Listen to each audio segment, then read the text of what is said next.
Assalamualaikum warahmatullahi wabarakatuh. Alhamdulillahirabbil alamin wassalatu wassalamu ala asyrafil anbiya'i wal mursalin wa ala alihi wa sahbihi ajma'in. Amma ba'd. Usikum wa nafsi bittaqwallah, ittaqullaha haqqa tuqatih wa la tamutunna illa wa antum muslimun. Bapak-bapak, ibu-ibu, teman-teman serta anak-anak kita tercinta yang mudah-mudahan dimuliakan Allah Subhanahu wa taala. Alhamdulillah malam ini kita dikumpulkan oleh Allah di Masjid Al-Aqabah 7. Mudah-mudahan pertemuan kita ini mendatangkan rahmat dan taufik dari Allah Subhanahu wa taala. Amin ya rabbal alamin. Kemudian salawat dan salam marilah kita kirimkan kepada Nabi kita yang tercinta Muhammad sallallahu alaihi wasallam. Allahumma shalli wa sallim ala nabiyyina Muhammad. Bapak-bapak, ibu-ibu, sebelum kita melanjutkan kajian kita, sekedar selayang pandang bagi bapak-bapak dan ibu-ibu dan kita semua, kita bersyukur sekali alhamdulillah di Masjid Al-Aqabah 7 diberikan oleh Allah Subhanahu wa taala kelapangan terutama untuk anak-anak kita, karena besar peran orang tua dan terutama besar peran pengurus masjid untuk menumbuhkan kecintaan di dalam hati anak-anak akan ibadah sholat. Maka mudah-mudahan kita semua yang hadir adalah termasuk orang-orang yang berkasih sayang dan berlemah lembut kepada anak-anak.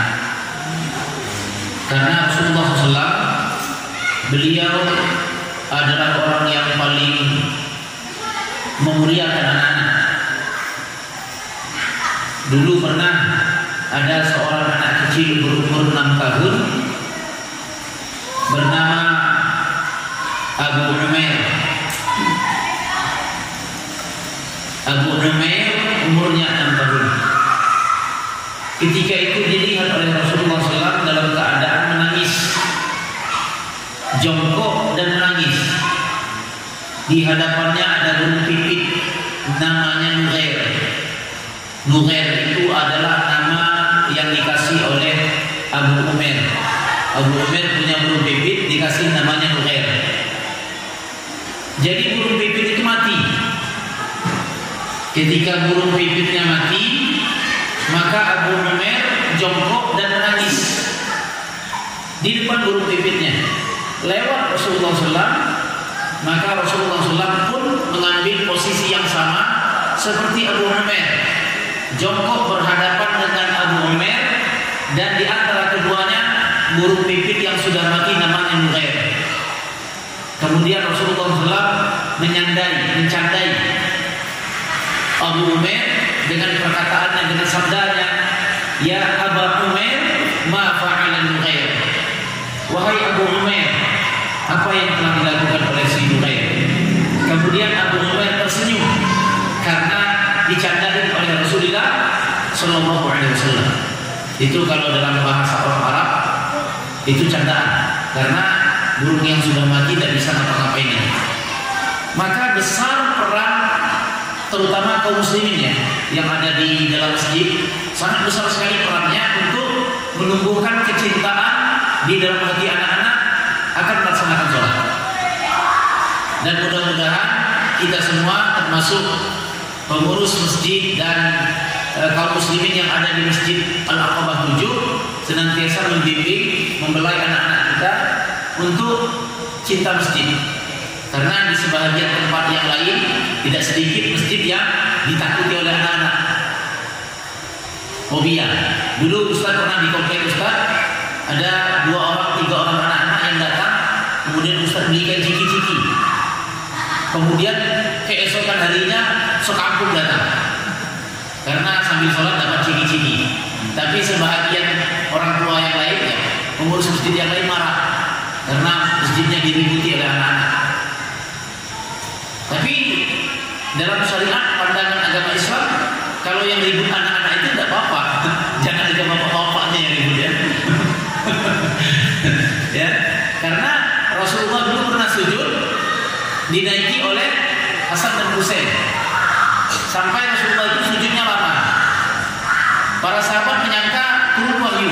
Ketika ditanya, ada apa ya Rasulullah? Apa kata ada turun wahyu dari langit? Rasulullah tidak menjawab tidak. Kecuali Hasan dan Husain menaiki pundakku dan main kuda-kudaan. Dan Rasulullah sengaja lama agar Hasan dan Husain itu puas main kuda-kudaan. Jadi perang kaum muslimin untuk menumbuhkan kecintaan di dalam hati anak-anak untuk melaksanakan sholat itu tinggi sekali. Ustaz mendapatkan hampir seluruh masjid ditakuti oleh anak-anak. Hampir seluruh masjid. Hampir seluruh masjid. Makanya mudah-mudahan ya kita ajak anak-anak kita. Kalau di Arab itu anak-anak kecil itu Masya Allah jadi lingkungan anak-anak masjid ini, sehingga mereka terbiasa terbentuk karakter mereka untuk tinggal di masjid, mantap di masjid. Kira-kira seperti itu. Nah, ini sekedar mukadimah saja. Mudah-mudahan kita terus ajak anak-anak kita, ajak tetangga kita, ya. Karena Rasulullah berkata, "Muru auladakum bis-shalah wa hum sab'a sinin." Perintahkan anakmu ketika umurnya sholat, ketika umurnya 7 tahun. Ajak, bimbing dan kita tuntun. Nah, bapak-bapak, ibu-ibu yang sekalian yang menonton oleh Allah, pada pekan-pekan yang lalu kita sudah menyampaikan kitab Kasyfus Syubhat, yang mana materi kita pada sebelum-sebelumnya yaitu tentang Rasul yang pertama yang diutus oleh Allah di muka bumi ini, yaitu Nabi Nuh alaihi assalatu wassalam. Dan di masa beliau terjadinya penyimpangan akidah, yaitu berupa kesyirikan. Dunia kita ini, bumi kita ini tercemar oleh kesyirikan pada masa Nabi Nuh. Allah berfirman dalam surat At-Taubah ayat 28, "Innamal musyrikuna najasun." Kesyirikan itu najis. Kesyirikan itu najis. Surat At-Taubah ayat 28. Maka bumi kita ini tercemar oleh najis kesyirikan, yaitu pada masa Nabi Nuh. Dan Allah kirimkan Rasul utusan Nabi Nuh untuk meluruskan kesyirikan mereka. Apa itu kesyirikan mereka? Kesyirikan mereka adalah mengagungkan orang-orang yang soleh, memuliakan orang-orang yang soleh di luar batas syariat, di luar batas syariat. Bagaimana mereka sampai menjadikan orang-orang soleh sebagai rob yang disembah dengan menghormati, tunduk di bawah membuat patung, kemudian mereka menghormati patung orang yang soleh, kemudian mereka menundukkan kepalanya di hadapan patung orang-orang soleh, sehingga orang-orang soleh menjadi Tuhan. Dan ini difirmankan oleh Allah dalam surat At-Taubah, "Ittakhadhu ahbarahum wa rubbanahum arbabam min dunillah." Mereka menjadikan rahib, pendeta di kalangan mereka sebagai Tuhan yang disembah selain Allah. Mereka menjadikan ulama sebagai Tuhan yang disembah selain Allah. Waliyahillah. Dan itu difirmankan oleh Allah dalam surat Nuh ayat 21, 23 sampai 23. Wa qalu la tadharunna alihatakum wa la tadharunna muddan wa la suwa'an wa la yaghus wa la ya'uq wa la nasab. Jangan kalian meninggalkan Tuhan kalian, yaitu Mud dan Suwa', Yaghus, Ya'uq dan Nasab. Itu nama-nama orang-orang yang soleh yang mereka pertuhankan. Jadi ya,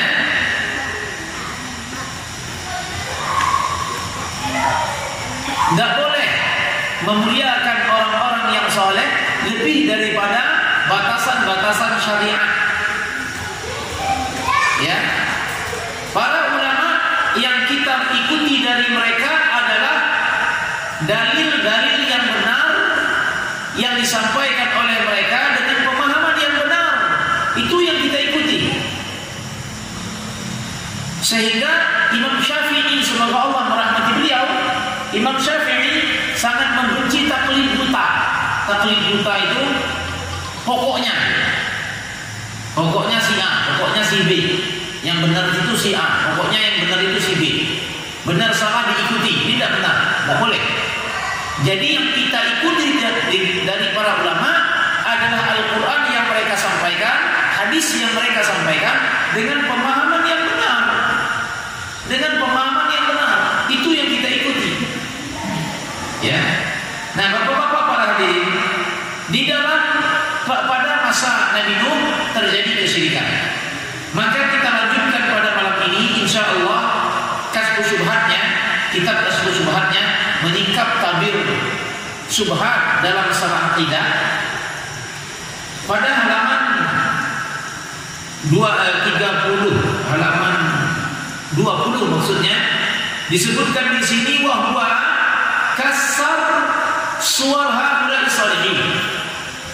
Maka adalah Nabi Muhammad SAW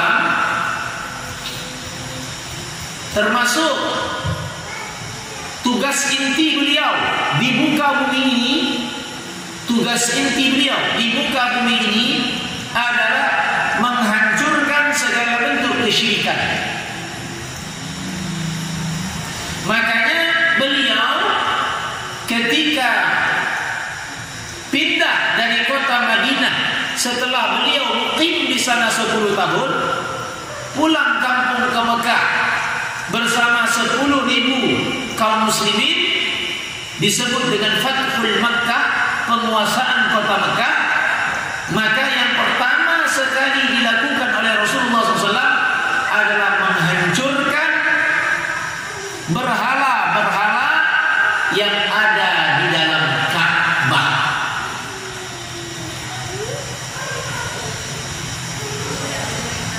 Karena Ka'bah itu dulu ketika Rasulullah bermukim di Madinah, orang-orang kafir Quraisy menjadikan Ka'bah itu rumah Tuhan mereka, rumah Tuhan.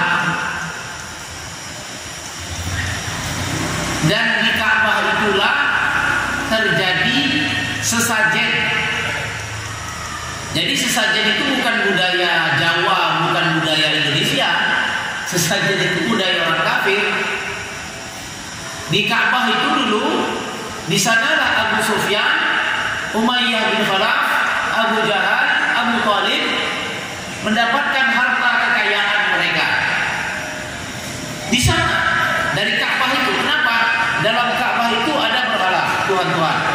Kemudian para pembesar kafir Quraisy menyerukan kepada hamba sahaya, menyerukan kepada kaumnya kafir Quraisy untuk mempersembahkan harta yang mereka miliki kepada berhala-berhala yang ada di Ka'bah tersebut. Ada yang ngasih buahan, ada yang ngasih gandum, ada yang ngasih emas, yang kaya ngasih emas, macam-macam. Maka ya, Rasulullah ketika pindah dari kota Madinah ke Mekah, yang pertama sekali beliau lakukan adalah menghancurkan berhala-berhala. Makanya mohon maaf bapak-bapak para hadirin, kepada bapak-bapak, ibu-ibu, ustaz, mohon maaf yang sebesar-besarnya bahwa kenyataannya pahit, tapi kalau itu benar, semoga Allah mudahkan kita untuk menerimanya. Bahwa Islam mengharamkan untuk memelihara berhala dan gambar makhluk bernyawa. Mohon izin, mohon maaf kepada bapak-bapak dan ibu-ibu, Rasulullah SAW pernah tidak didatangi malaikat Jibril selama berminggu-minggu. Tumben-tumbenan malaikat Jibril tidak datang untuk menyampaikan wahyu. Setelah beberapa lama Rasulullah menantinya, kemudian datang malaikat Jibril langsung menyampaikan kepada Rasulullah SAW, "Ya Rasulullah, kami para malaikat tidak memasuki rumah yang di dalamnya ada anjing dan yang di dalamnya ada gambar makhluk bernyawa, entah itu berupa patung ataupun gambar-gambar yang dipajang di rumah, gambar kuda, gambar makhluk bernyawa, gambar manusia, gambar Doraemon. Mohon izin, mohon maaf, barangkali seperti pil modrek lah, pahit, tapi ketika dimakan hilang sakit kepala. Jadi ini seperti itu kenyataan. Maka Rasulullah SAW menghancurkan berhala-berhala di dalam Ka'bah. Kenapa? Islam mengharamkan itu. Dan Rasulullah SAW bersabda, "Faman tashabbaha biqaumin fahuwa minhum." Barang siapa yang meniru-niru perbuatan orang kafir, maka mereka semisal dengan mereka. Mohon maaf, biasanya yang suka majang-majang gambar, misalkan ada orang meninggal, kakeknya meninggal, bapaknya meninggal, kemudian dipajang, kemudian diagung-agungkan, itu biasanya agama lain, bukan agama Islam. Kemudian Rasulullah SAW bersabda dalam hadis riwayat Qudsi, "Ahlu ma khaliqtum." Di dalam kitab Aqidah Wasithiyah, Rasulullah bersabda, "Ahlu ma khaliqtum." Hidupkan oleh kalian nyawa dengan gambar yang kalian buat. Artinya Islam sangat membenci gambar makhluk bernyawa ataupun patung-patung, kecuali foto untuk disimpan. Memang kalau para ulama foto itu selisih pendapat. Kalau Syekh Mukbil dari Yaman mengharamkan secara mutlak, tetapi sebagian mayoritas para ulama di Syekh Fauzan, Syekh bin Baz itu membolehkan, tetapi dengan syarat-syarat. Seperti misalkan keperluan KTP, ya, atau yang lain-lain, atau disimpan di rumah tidak masalah. Tapi kalau untuk pajangan, maka sebagian besar dari para ulama maka ini tidak dibolehkan. Kembali kita kepada perbuatan Rasulullah SAW. Beliau menghancurkan berhala-berhala. Arsalahullahu ila unasin yata'abbaduna wa yahujjuna wa yatasaddaqun wa yadhkuruna Allaha katsiran. Allah mengutus Nabi. Mudah-mudahan diperhatikan.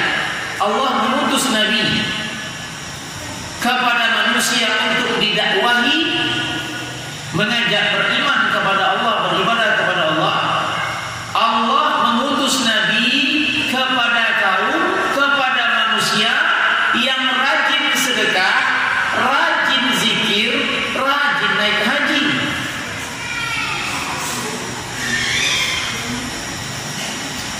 Orang-orang kafir di masa Nabi rajin sedekah. Orang kafir di masa Nabi rajin sedekah, tapi sedekahnya kepada berhala, bukan untuk Allah, bukan atas dasar iman kepada Allah. Orang-orang kafir di masa Nabi rajin naik haji. Mohon maaf, haji ini syariatnya Nabi Ibrahim. Jadi sebelum Nabi diutus, orang-orang sudah naik haji. Cuma syariatnya adalah syariat Nabi Ibrahim. Maka ketika Nabi Muhammad SAW belum diutus, orang-orang kafir naik haji tapi tawaf di Ka'bah yang isinya berhala. Kemudian orang-orang kafir rajin berzikir, menyebut-nyebut nama Tuhan mereka. Kadang-kala mereka menyebut Allah, kadang-kala mereka menyebut Tuhan yang lain berupa Latta dan Uzza. Artinya apa ini, bapak-bapak para hadirin?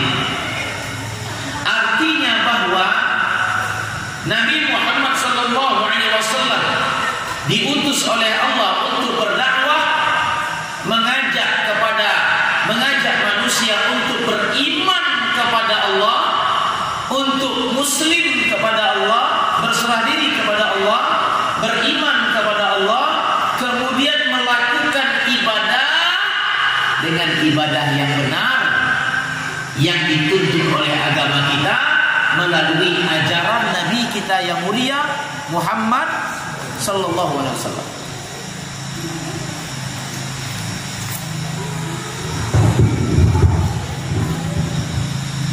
Jadi bapak-bapak, para hadirin jamaah sekalian yang bermulia dimuliakan Allah, maka Nabi ketika datang ke kota Makkah, beliau masuk ke Ka'bah dan beliau menghancurkan berhala-berhala.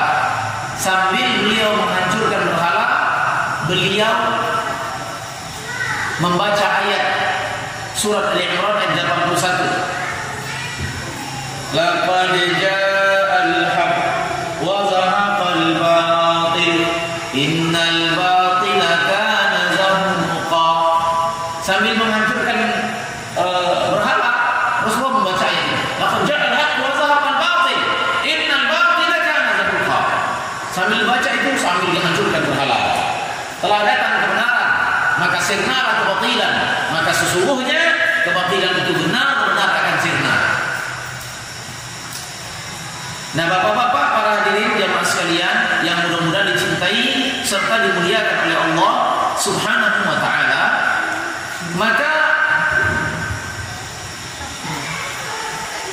orang-orang kafir di masa Nabi sallallahu alaihi wasallam, mereka beriman kepada Allah.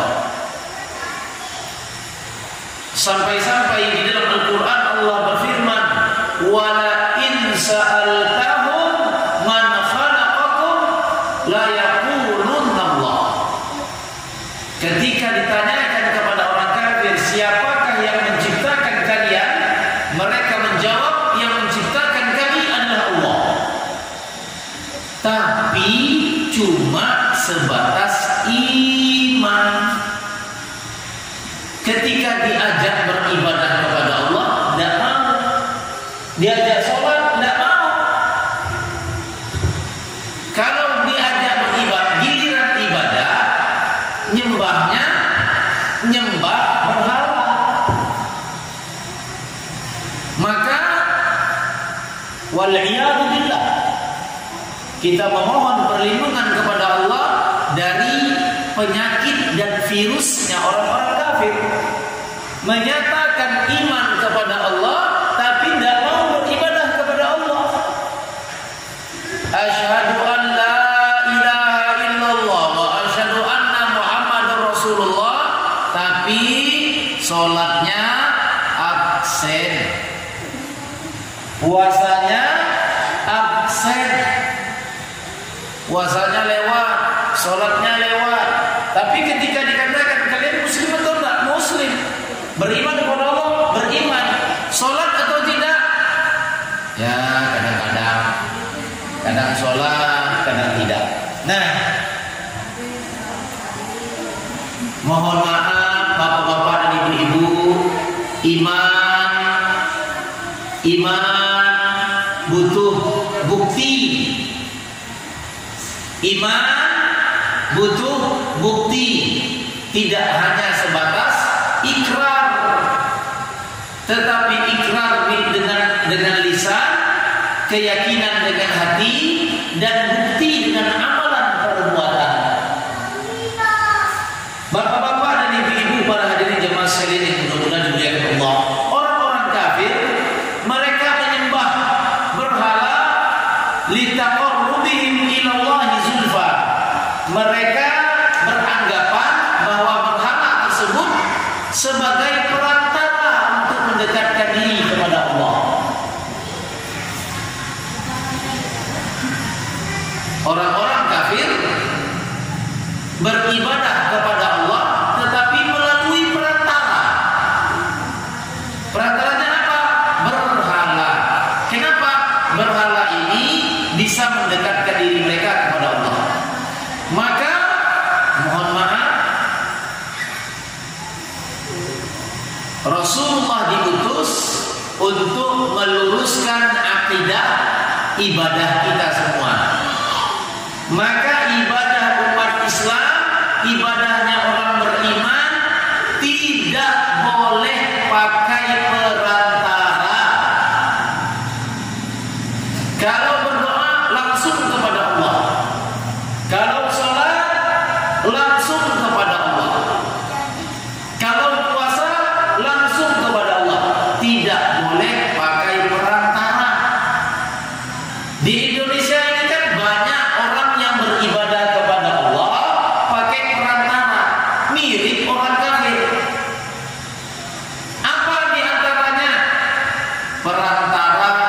kuburan, perantara ulama yang disebut oleh orang sufi imam rohani. Kalau ibadah itu langsung, tidak perlu pakai orang-orang soleh, langsung kita sholatnya kepada Allah. Maka beribadah kepada Allah tidak perlu perantara. Kalau mau berdoa, berdoa kepada Allah. Jangan sampai nanti sebagaimana yang dilakukan oleh sebahagian orang, berdoanya kepada Allah tetapi melalui perantara laut, melalui perantara bumi, atau melalui perantara pohon besar, sesajen seperti sesajennya orang Arab. Karena ini warisan orang kafir. Nah, bapak-bapak, para hadirin jamaah sekalian yang mudah-mudahan dirahmati dan dimuliakan oleh Allah Subhanahu wa taala, faba'atsallahu Muhammadan sallallahu alaihi wasallam yujaddidu lahu dina abihi Ibrahim.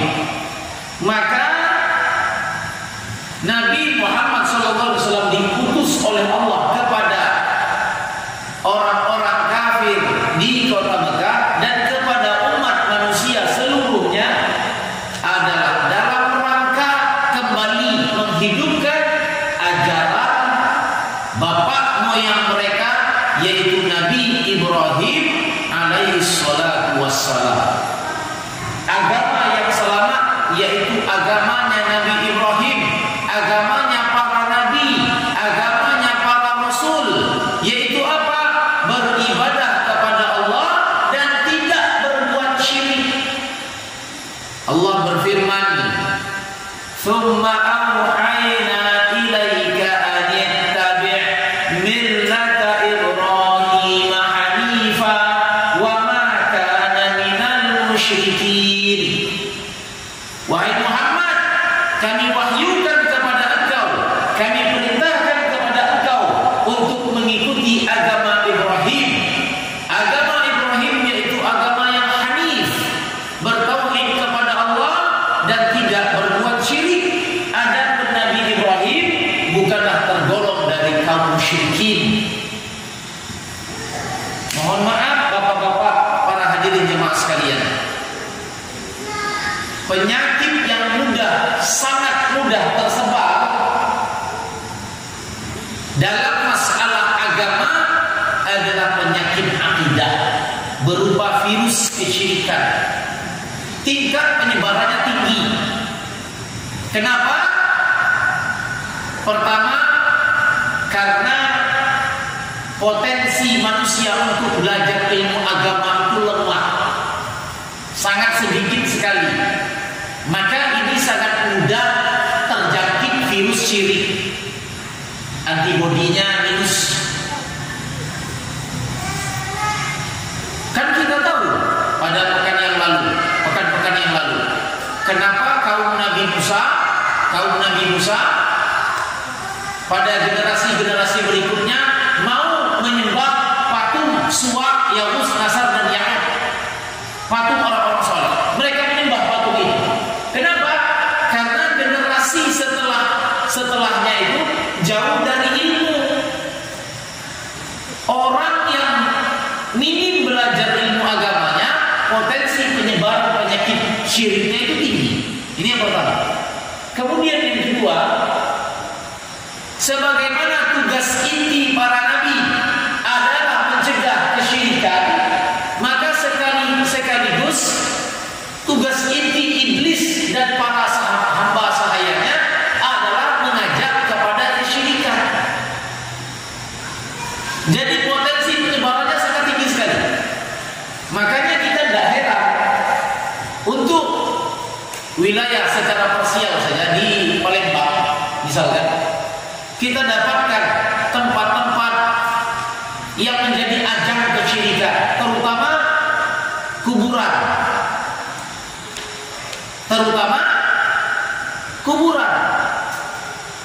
Menjadi tempat beribadah dan menjadi tempat bermunajat. Kuburan ini potensi syiriknya besar sekali. Rasulullah SAW bersabda, "La taj'alu maqabira masajida." Jangan kalian jadikan kuburan sebagai tempat beribadah. tempat ibadah kita masjid, bukan kuburan. Dan orang-orang yang datang ke kuburan dan beribadah di atas kuburan secara otomatis terkena dua penyakit. Pertama, bisa jadi syirik besar, kedua bisa jadi syirik kecil. Syirik besar apabila dia meyakini bahwa manfaat dan mudarat datang dari kuburan tersebut. Misalkan orang pengen sukses, datang ke kuburan si Anu, karena kuburan si Anu keramat.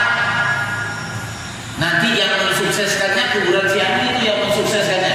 Ini syirik besar, pelakunya kafir. Tapi kalau orang datang ke kuburan yakin, datang ke kuburan si Anu supaya sukses, nanti Allah yang akan melancarkannya, maka ini syirik kecil. Kedua-duanya syirik. Karena Rasulullah bersabda, la taj'alu maqabira masajidah. Jangan kalian jadikan kuburan sebagai tempat beribadah. Makanya Ustaz katakan belajar ilmu agamanya sehingga tidak tahu mana yang benar dan mana yang salah. Yang kedua, tugas inti keiblisan. Kalau tadi tugas inti kerasulan mengajak untuk bertauhid, maka tugas inti keiblisan adalah mengajak kepada kesyirikan. Jadi potensinya tinggi sekali. Nah, bapak-bapak, para hadirin jamaah sekalian yang mudah-mudahan dirahmati dan dimuliakan oleh Allah Subhanahu wa taala, maka Nabi Muhammad SAW dikatakan di dalam kitab Kashfus Syubhat, wa yukhbiruhum an hadha at-taqarrub wal i'tiqad makhassun haqqun lillahi azza wa jalla. Dan Nabi Muhammad SAW memberitakan kepada umat manusia bahwa metode taqarrub mereka kepada kuburan, ritual-ritual yang mereka lakukan di kuburan sebenarnya adalah hak mutlaknya Allah Subhanahu wa taala. Kalau bapak-bapak, ibu-ibu, barangkali kalau di Masjid Al-Aqabah 7 sangat asing bagi kita orang menyembah kuburan karena kita tidak pernah lihat. Silakan lihat di YouTube, itu banyak sekali. Ada orang menyeru nama yang di dalam kuburan itu, wahai syekh ini, tolonglah kami. Wahai syekh ini, tolong berkahi kami.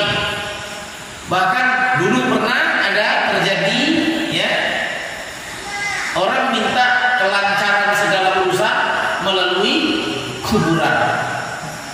Lah, di Indonesia sendiri kita dapatkan seorang anak yang mau menikah, baik itu laki-laki ataupun perempuan, minta restu ke kuburan.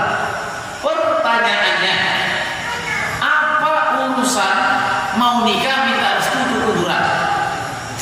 Apa urusannya? Orang mati itu tidak bisa ngapa-ngapain. Kalau syariat agama kita, Bapak Ibu sekalian, untuk perempuan walinya, wali nasabnya siapa? Bapak kandung, ayah, bapak kandung. Kalau bapak kandung meninggal, wali nasabnya pindah kepada saudara laki-laki kandung. Hak perwaliannya pindah. Kalau saudara kandung laki-laki tidak ada, saudara laki-laki bapak, paman, itu hak wali. Kalau tidak ada kakek, baik itu ke atas, ke samping, atau ke bawah, atau anak laki-laki bagi seorang janda misalkan, bisa. Maka tidak ada syariat dalam agama kita mati bapak minta restu ke kuburan, tidak ada ceritanya itu. Nah, makanya mohon maaf, sebenarnya orang yang mati itulah yang minta pertolongan ke kita, minta didoakan. Lah di Indonesia kebalik, orang hidup minta tolong sama orang mati, minta didoakan. Masya Allah. Ini kira-kira, mohon maaf betul ya, mohon maaf. Memang di wilayah kita inilah yang agak lucu-lucu.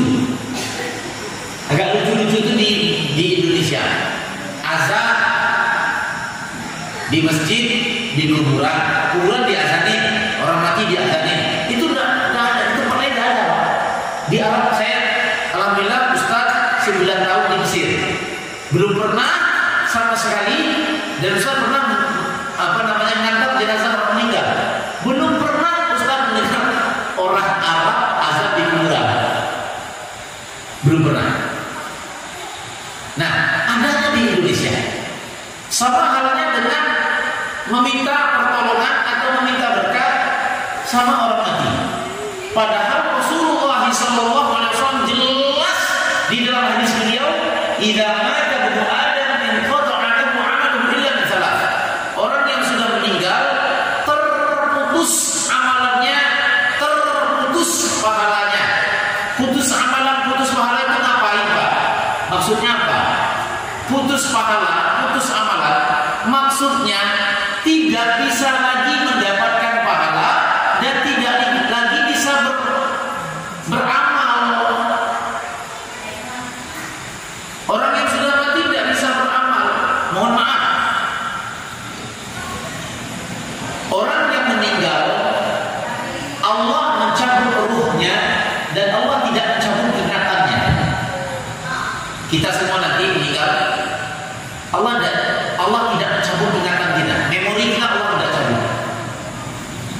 Sebagaimana Rasulullah SAW, Innallaha la yaqbidul ilma, Allah tidak mencabut ilmu dari dada para ulama, tetapi Allah mengangkat ilmu di muka bumi ini dengan wafatnya para ulama. Artinya apa? Hadis itu menyatakan memori kita tidak dicabut oleh Allah. Maka nanti ketika kita di alam barzakh, kita tahu nih bapak kita siapa, mak kita siapa, kita di mana, kita tahu semua. Yang hafal Quran, hafalannya tidak hilang. Maka roh yang di alam barzakh itu, misalkan hafal Quran 30 juz, setiap 1 jam dia khatam, 1 huruf pun tidak dapat pahala. Dia berdoa, ya Allah, ampuni dosa saya ya Allah, lancarkan segala urusan saya ya Allah. Doanya tidak diterima karena masalahnya sudah selesai. Dia berdoa untuk dirinya saja tidak bisa, lalu bagaimana mendoakan orang? Subhanallah. Makanya Rasulullah SAW datang kepada umat manusia untuk menjelaskan bahwa taqarrub dan ritual-ritual yang mereka lakukan dilakukan oleh orang-orang kafir itu merupakan hak mutlaknya Allah Subhanahu wa ta'ala. Barangkali ini yang bisa saya sampaikan. Terima kasih atas segala perhatiannya. Ustaz mohon maaf kalau ada kata-kata yang kurang berkenan. Mudah-mudahan dimaklumi. Subhanallah.